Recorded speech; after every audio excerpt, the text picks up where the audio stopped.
Assalamualaikum warahmatullahi wabarakatuh. Nama saya Dr. Faris bin Ali Alias Ibrahim. Okey, saya akan menerangkan tentang chapter 4, frequency response. Okey, saya cuba untuk meringkaskan seringkas mungkin video ini kerana saya tak nak saiz file dia akan menjadi terlampau besar dan susah untuk transfer ke medium yang lain. Okey. So I will just introduce or explain the important parts. So chapter 4 will be divided into 4 parts. Okay, transfer function, series resonance, parallel resonance, and filter. So this is going to be the first part, which is the transfer function. So this is the output. Okay, since everything is based on the outcome, we call it as outcome-based education. So this is the outcome, what you should achieve. Okay, we have 4 outcomes.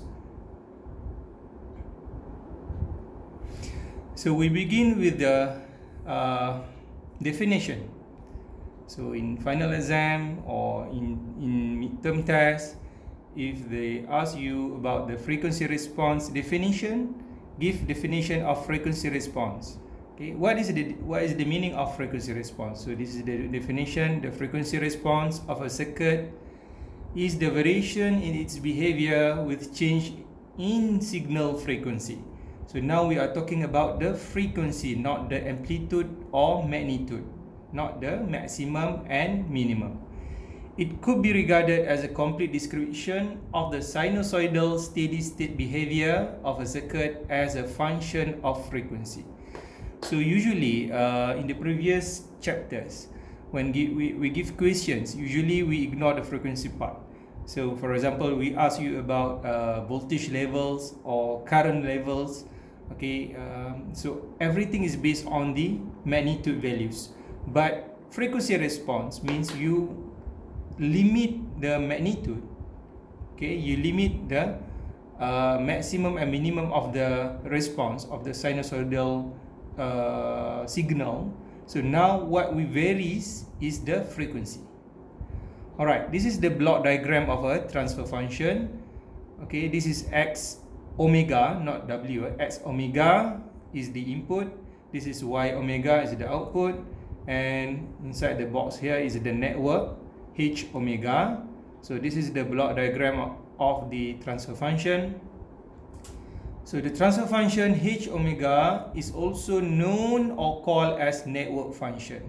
So sometimes in the final exam we use the term of network function, and sometimes we use the transfer function. So students should be aware of both names. It is a useful analytical tool for finding the frequency response of a circuit. Transfer function is a frequency dependent ratio of a phasor output. Okay, phasor output Y omega to a phasor input X omega.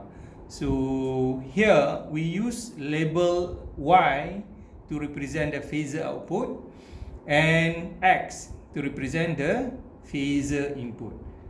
So the quantities here will be either voltage or current for the output, and for the input is also will be either voltage or current. So this is the voltage or current of the source. Alright, so the transfer function H omega is equal to the output over the input Y over X. And since we are dealing with the complex number, so we have the magnitude part and phasor, and this is equal to this equation here, magnitude, and this is the angle. So this phasor is the angle. Sometimes we use theta, sometimes we use the phi symbol. So how many transfer functions do we have? We have 4 types. Okay, number 1 is the voltage gain, number 2 is the current gain, and then transfer impedance, transfer admittance. Let's see. Okay, this is voltage gain. Formula is V out over V in. Current gain, I out over I in. Transfer impedance, we have different quantities here. One is voltage, one is current. So we know that V over I seem like Ohm's law. Remember Ohm's law, V over I is equal to R or Z. This is the impedance. So 1 over Z, what is 1 over Z? 1 over Z is admittance. So this is why the value here is current over voltage. just opposite of this, voltage over current.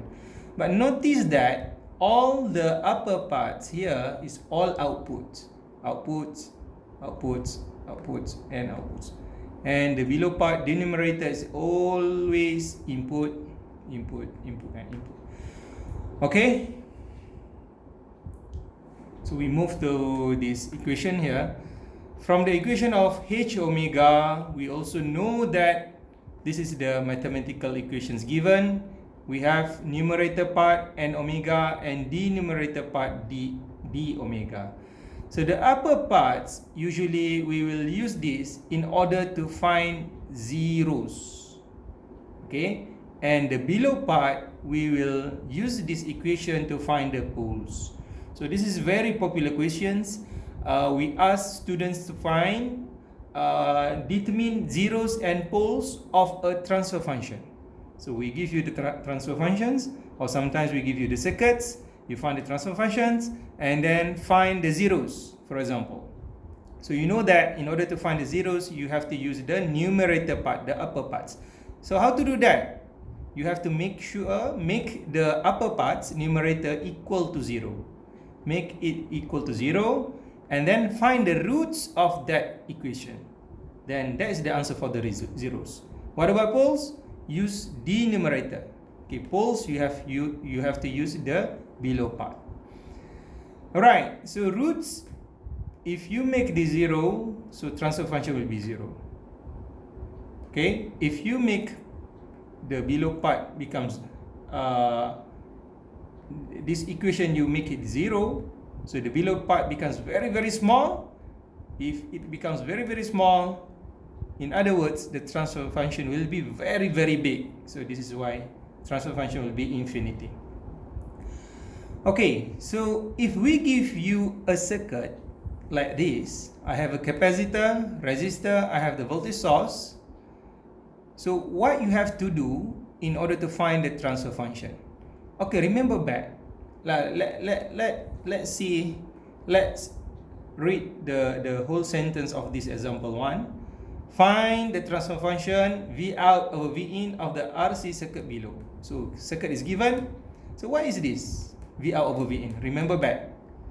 Okay? Yes, this is voltage gain. Okay? Voltage gain. This is voltage gain. Alright. So in other words, sometimes we don't give you this.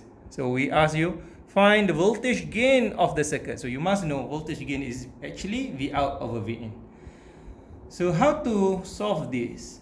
Before you can solve all the transfer functions, all the questions related to transfer function, what you have to understand is how to replace all the values of each component. So usually we have 3 types of components. We have resistor, L is inductor, C is capacitor, and you have to replace all the values. R with R, L with J omega L, and C with 1 over J omega C. Okay, so when we have the inductor and capacitor, this is the time when we have the imaginary parts. Let's see here, we have J and we have J here. So once we have J, that means we have the imaginary parts. Okay, remember back, what is the general equations of impedance? So this is the general equations of impedance. Impedance is equal to resistance plus J omega L if I have the inductor, plus 1 over J omega C if I have capacitor. For example, here in this circuit, I don't have inductor, so I will cancel out this. We don't have these values. This is 0. So what left is R plus 1 over J omega C like this. Okay, how to solve this? Okay, V out here, voltage at the output here. So it is already labeled as V out here at the resistor. So my V out here is IR. Where it comes? It comes from Ohm's law. V is equal to IR. So V out is equal to the current flows there is only one current flow here. This is I. The same current because this is series circuit. So V out here is current I times R like this. What about my VI? My VI is the current flow here, the same current because this is series, times the total impedance across this. Looking from here. So what is my total impedance? My total impedance here is R plus 1 over j omega c, like this. So this is why I have my V in is equal to current times R plus 1 over j omega c. This is the total impedance. So if you take V out over V in, that means you take the whole equations here, divide with the whole equation here. So both have current, so this will be cancelled out. So what left is R over R plus 1 over j omega c. Or if you times, you can rearrange back like this, where you times everything with j omega c. J omega c, and it becomes like this. But we can arrange equations slightly different. Let's see the slide here. So in order to understand this example, you have to refer to the notes regarding complex number after this page. Actually by the end of this page. Okay, I go directly. Let me show you where the note is.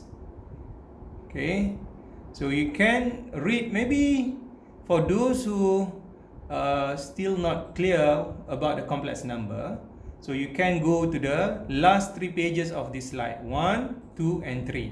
So here we are going to use, for example, here this equation. Okay, what is Z? Z is R, the magnitude, and the phi. Okay. Here we know that complex number can be arranged as rectangular form, polar form, or exponential form. And here you can see, I hope you can see this clearly. Okay, if you have phi, okay, then my angle, my phi, is equal to inverse tangent of y over x. What is y? Y is the imaginary parts. What is my x? X is the real parts. Okay, so this is the graph, polar form graph of imaginary axis, and this is real axis. Okay, this is only refresh, just refresh back about the complex number. And reciprocal 1 over z is equal to 1 over r, and the angle is minus phi. And 1 over j is equal to minus j, if I want to bring j up. Okay, hopefully you can see clearly this. If not, you have to refer to the PDF file that I gave you earlier. So we go back to the slide that I have.